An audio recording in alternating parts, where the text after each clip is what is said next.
Hello, fellow YouTubers. It's Jerefista Maya coming after you with a very different and a very special figure review. In the past, I've talked about Godzilla and Ultraman.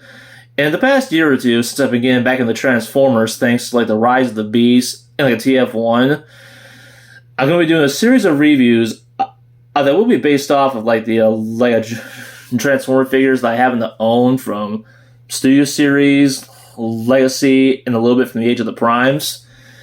And I might as well start things off with one of my favorite figures from the Studio Series lineup, and that's the Transformers Rise of the Beast Studio Series number 100, Bumblebee. And to start things off, a really quick look at it is a box. In the front here, it shows a really nice picture of Bumblebee of himself in a really cool looking action pose.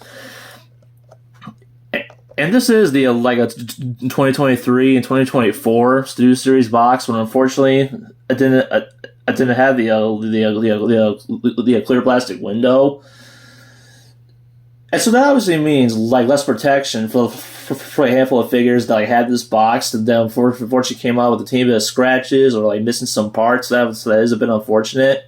And thankfully, Studio Series with their Studio Series and the Age of the Primes, with their latest boxes, have basically fixed this issue by bringing back the clear windows. So that definitely is a really big plus. And then on the bottom here, it says Studio Series number 100 because he actually is the 100 figure for the Studio Series line, which is really impressive. And on the side here, he is a deluxe class, and has a really nice picture of a bee around this side. And on the actual back here, it shows him in his robot mode, his vehicle mode. He transforms in 23 steps. Rise of the Beast. And over here is the one sentence bio for all the other Studio Series toys, one sentence bio in multiple languages, and he actually is unofficially licensed like Camaro, which I do think is actually pretty cool.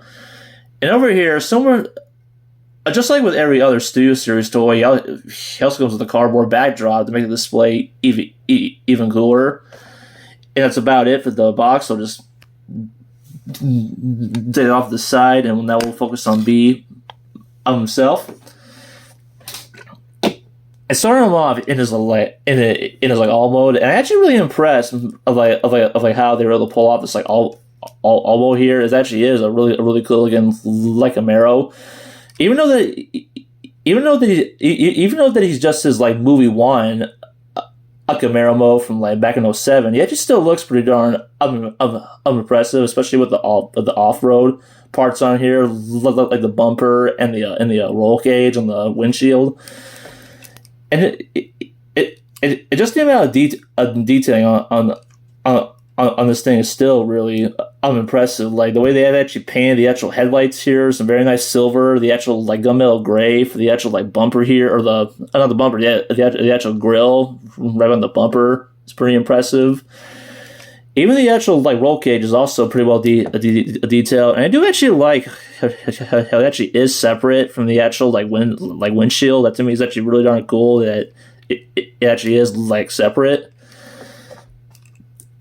Unfortunately, the actual roll cage and the actual bumper do not come off. Unlike the mainline toy, over its bumper and roll cage could come off to give a more cleaner look. And unfortunately, I cannot do that for this one. And unlike the actual mainline toy, over just at the feet sort of hanging off the back here, he doesn't actually do that here because the actual feet fold up on the inside of the car here, which is actually really great how they're able to pull that off with the transformation. On the back of mine here, he unfortunately has a teeny bit of paint chipping, which I'll get into more too. So as soon as I get into the robot mode or the transformation, and they actually painted the back of the headlight or the rear lights here a nice red. That's also pretty darn really good plus. And the only thing about this Ulmo from the actual film that is kind of like inaccurate would have to be the back stripes on the actual back, which he didn't really have these in the actual back. He had the stripes here, but not back here. It was just like all yellow. But I'm honestly kind of sort of glad that they actually kept the back stripes for the actual toy, because this is how I envision B whenever he has assault mode. This is how I always envision him, having these two stripes. I'm honestly glad they actually kept these. And then of course the arms, they just hang off the bottom here, which is a teeny bit unfortunate. But at least the bright side is they don't actually touch the ground when you're actually rolling him, so that's a plus. And he actually rolls. He can't really roll that well on an actual smooth surface because these are not pinned on wheels. But he can roll pretty darn smoothly on like a rougher surface, but not so much on a smooth surface.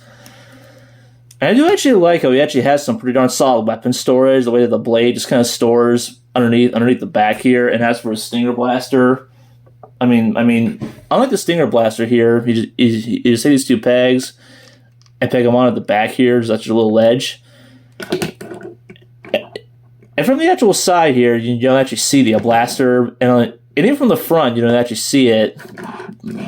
But on this side, you can see it, and admittedly, yeah, it does look pretty ugly the way that the Stinger Blaster just randomly just hangs off the back here, which actually is a bit unfortunate. But this is average like Transformers weapon storage, so like, what can you do? And I do actually like how the actual blade can also store underneath the actual back here, nice and smooth and cleanly. And I actually do actually like that. Anyway, grabbing these and taking them off the side really quick. And as for vehicle mode, like comparisons, the only one that kind of have an alt mode at the moment is like Gears. So like here he is. And you can kind of see by just how like long he is compared to alt mode, because he actually is surprisingly a little bit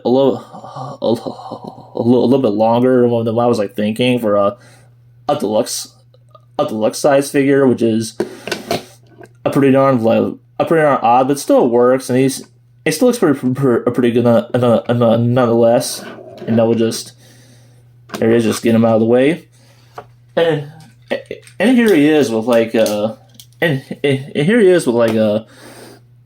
Prime Changer's Wheeljack. Wait, why isn't his alt mode? Sorry. And here he is with like a Prime Changer's like Wheeljack. So there he is with him. I'll just get him out of here. And that's about it for like the alt mode. He basically looks great and looks pretty impressive. And I like the way that he looks. And now on to Bumblebee's light transformation. So we're going to start off with like a room of the weapons, which I already did. And then just start off by like unpacking the arms from the actual like bottom here a little bit, and then you unpack the doors here. I just like every other Bumblebee toy that came out before. You just gotta open up the doors, fold them out all the way, and you just unpeg the wheels here from the. And you're gonna want to make sure at the actual doors are actually falling straight, because if you don't, and the wheels can get a little bit stuck, so you gotta basically fold them way forward and then fold them up. And do the same thing with the other side. Door straight, wheel. Oh, what's that? Oh, never mind. Just wheel straight, door straight. That's it. Take the arms, fold them down, and you just. Okay, hang on one sec. Let me just readjust the camera. Oh, there it is. Let me just readjust the camera really quick. There we go. And then you just take the arms here, click them out all the way up to the click, and rotate the shoulders forward. Rotate them forward. Excuse me. And then you just unpeg the back here from the actual roof, and then you just separate the legs pretty tight and just separate them. And this is actually pretty cool the way they've handled this. You just unhook this from the shin, and then you just extend the actual foot down all the way and rotate the the back of the car from the heel. And he also sadly has hollowed out legs. But you're able to fix this by taking this and just folding it up. And that's pretty cool, the way they've actually filled in the legs. That to me is pretty cool. Pretty simple, but still works. Then you just do the same thing with the other side. You just take this, straighten it out, and rotate the back down, take it forward, and fill that in. Just like that. And then you take the bumper here, the front of the car, and separate it from the headlights. This is pretty tight. Oh, never mind, it's fine. Take this and hinge this back, get it out of the way, and then you just take the front of the chest here, flip it down all the way until it clicks. And take these headlights here and shift them up to give him his Bumblebee chest. And then you take the roof of the car here, fold that up, and take the roll cage here and fold that up and tuck it underneath the back here. Let's see, do this. And then put the arms down, straighten them out, just like that. And here's Bumblebee in his very cool looking robot mode. And I gotta say that I really am impressed by the way that Bumblebee looks. It truly is a great looking figure, like all the way around. If you look real close enough, they actually gave a whole lot of like detailing, and they even of course painted a handful of spots you wouldn't think they paint, such as the arms. They actually painted the inside, the upper arms and the underarms here in this very nice silver, and they even painted the fingers. That's a really big plus. Even the inside of the thigh here and the actual shins, also this nice silver, and they even got the silver for the edge of the feet. That's actually pretty cool. And I do actually like how he actually has that split, which is basically similar to the actual film, or his like chest kind of sort of splits a little bit. That's actually pretty cool. And when these headlights kind of rise up, they sort of emulate that. And there are a handful of visual like complaints. Oh wait, hang on. Even the actual face sculpt is also surprisingly nicely painted. Now, not every copy of this Bumblebee figure has a fully painted face. There's a handful out there that it doesn't have a fully painted face, which is, I'm guessing, is like the first of the first shipment or like the first batch of figures that probably came out. They didn't have a fully painted face. And this one, which I'm guessing is probably the second variant that was in the second pack of figures. All of them had like a fully painted face. That's only I was like, it's only like heads, so it's only a heads up. There's a handful of bees that have like a fully painted face, and then there's others like this that don't have a fully painted face. So just a heads up. And on the actual, and there are a handful of visual like complaints on here, such as the wheel well or the wheels here hanging off the front of the doors instead of around the back of the doors, and that was something that the mainline figure I was able to handle surprisingly accurately. But not these sadly. And these don't really bother me personally. But there are some out there that will find annoying.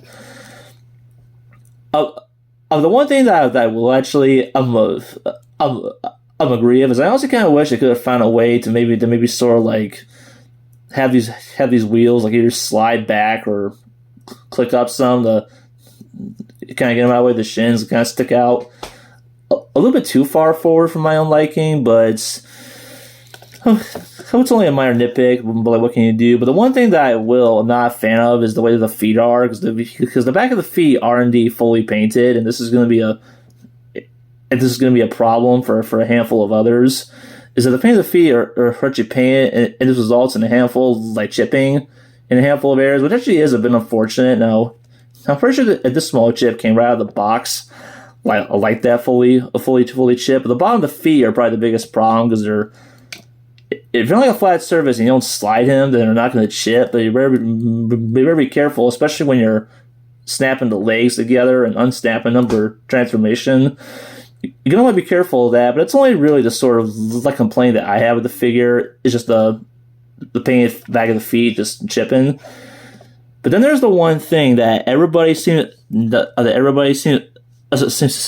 fully like about this Bumblebee figure, and that's of course the back of the doors with the door windows with actual clear inserts. That to me is pretty darn awesome. Really awesome that they actually put clear inserts on the actual doors. And I'm still like the mainline toy or a handful of other Transformer figures, I think from the Legacy line, where they had these clear plastic doors and the clear plastic top of the car in order to basically clear plastic, which is pretty darn brittle and scarefully brittle, but instead they just add inserts on the back, and that's actually pretty darn awesome. And as for like the articulation, he actually is really well like articulated. The actual head's on like a ball joint, so you can look up and down, turn side to side a bit, yeah. But you can't really look up like any, but you can't look down. Arms on a ball joint, so you can go all the way around, in and out, and a nice hinge at the elbow. And they even have a bicep joint, and no like wrist swivels, unfortunately. And he also does like turn right at the waist. He has back and forth at the legs, that far. He has like a thigh swivel and a pretty good like 90 degrees bend at the knee. He also has like ankle pivots too, so we can do this. And they also rotate, but they unfortunately cannot bend up or bend backward. Unfortunately, but that of course means that they can stand up straight without falling over. So that's at least a big plus. And you can still get him into some pretty good poses, even though he doesn't have an ankle rocker forward and back. So that's a bit unfortunate. And the actual door wings you can position however you want, like this. I usually leave them back here a little bit, so are all the other Bs. And as for his accessories, you already saw them. He comes with his arm blade and his like stinger blaster. And the actual arm blade itself, he never actually used this for the actual Rise of the Beast film. He only uses like two of his like stinger blasters, but he never actually used this. He only really used this in the Bumblebee 2018 movie. That was the only time he even used this. And I do kind of wish that like similar to the other Bumblebee figures that have this, I also kind of wish that his arm blade was like a paint here instead of being the solid yellow, so it's a bit unfortunate. He could definitely paint this on your basic self. I just simply wish that basically was painted.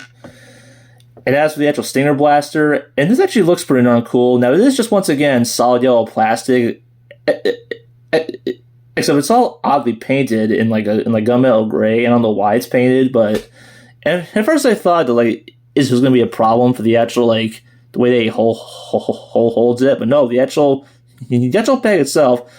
The whole entire thing is like gunmetal gray, but the actual peg here isn't. So that obviously makes the getting out of the hand a whole lot easier, which is actually a big relief. And all you gotta do is just simply slide this over. Oh wait, hang on, for a bit in the hand. And the one thing that I don't think I've ever seen almost anybody sort of like talk about when they're reviewing this guy, he actually has a dedicated like weapon storage. And if you actually look really like close here, right on the actual back here, you see this little cut ridge for the actual like windshield here, or the window. All you gotta do is just simply take the blade here and peg it on there, and then just take the stinger blaster here and put it around the back of this door. Come on. And that to me is actually pretty darn like cool that he actually has like dedicated weapon storage for the actual weapons, and you don't even see him from the actual front, which I think is even cooler. He actually has weapon storage, and at the same time you can't even see it. That to me is actually pretty darn like cool, like really cool. And then of course you can actually take the blade here and put it on like either arm if you actually want. I think it looks better when it's on this arm, but you can also put it right on this side. He's got two pegs, two slots, and that just slides on there pretty darn firmly. And I actually like how the actual stinger blaster just goes over the hand, and it actually blends in. Okay, his back's coming undone a little bit. Okay. And I do like this actual sort of like arm, just so like covers the whole entire, or the Stinger Blaster just really covers the whole entire arm, so that way it feels like that's transformed right out of the arm here, and that to me is like actually pretty darn like cool, like really cool. All right, let's just get him straightened out. And as for like a size comparisons, here he is. Here's once again like all about gears in his like robot modes. You can kind of see, you get the idea of like how tall he is, and I do find it kind of sort of a little bit funny that he has a very long car mode. Yeah, when he's robot mode, he's about the same height. I honestly think that basically that's a little bit funny. Just saying. He also scales pretty decent well with the gears. So let's just get him out of here. Here he is compared like the fun of it for like a Wheeljack, who's not in his. Well, he's not in his robot mode. Okay. And just so you can get the idea of like how big he is when he's always like compared to like the one-step changers. That's how big he is. Now it's in. And as for like an Optimus Prime, here he's compared to like the mainline Optimus Prime, not the Sudio series, and I honestly kind of like this scaling a whole lot more. Let me compare him to the mainline figure, because the mainline figure apparently he was actually a little bit taller than this B. He came up right around to here, but he didn't really scale that well with Prime because B is supposed to be a shorter by. He's always supposed to be shorter compared to Prime. And I do like how he actually scales a little bit better with the other Prime figures. I mean, especially this one. I do like how he's how he isn't like overly tall. So that to me is a really big plus. So he probably scales a little bit better with the Studio Series Prime. And here he is, like just for the fun of it. Once again, here he is compared to like Legacy, like the Mad Scientist, like the Ranchless. And as you can see, he's like let me just a little bit. And as you kind of see, he actually is like a little bit taller, like compared to B, which is like pretty cool. Very cool indeed. Let's move him.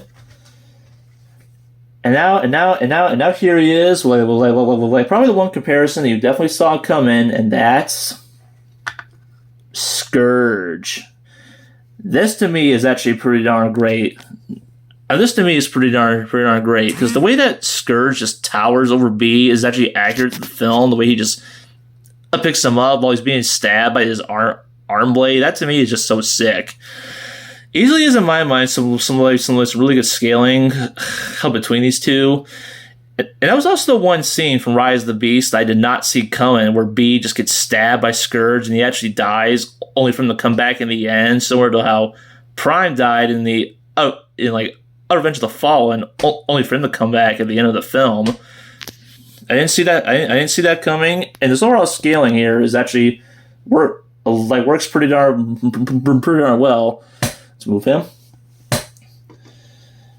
And as for my final thoughts on the Transformers Studio Series Bumblebee, or Rise of the Beast Bumblebee, my final thoughts is, I think he actually is a pretty solid and great Bumblebee figure, and I know there are probably other Bumblebee figures that are probably way better figures, like of the Bumblebee like Studio Series figures. There's probably a handful of better ones that have better quality and better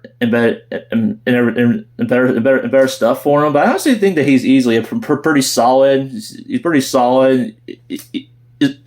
His articulations are pretty darn great, pretty darn smooth. His transformation is like really fun to do, and he just visually looks impressive in both vehicle and as like robot mode, and it's just overall a pretty darn solid Bumblebee toy.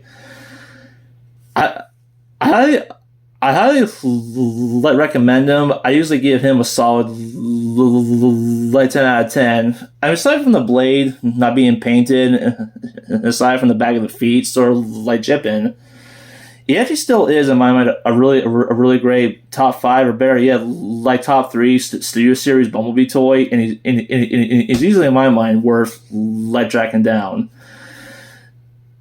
And on Amazon, because the shelf life, I mean, it's like a shelf life has basically ended, similar with the rest of the Rise of the Beast stuff. His shelf life has ended, but he is available for order around Amazon for some pretty good like prices and deals. And if you're able to find them, I highly recommend they basically get them. He's solid, worth it, articulates really well. He's just overall, in my mind, a really solid Bumblebee figure. And after this, I'm going to be doing more light reviews on my other light Transformer figures, so be sure to follow that. And don't forget to like, comment, and subscribe. And I will see you guys later on the next one.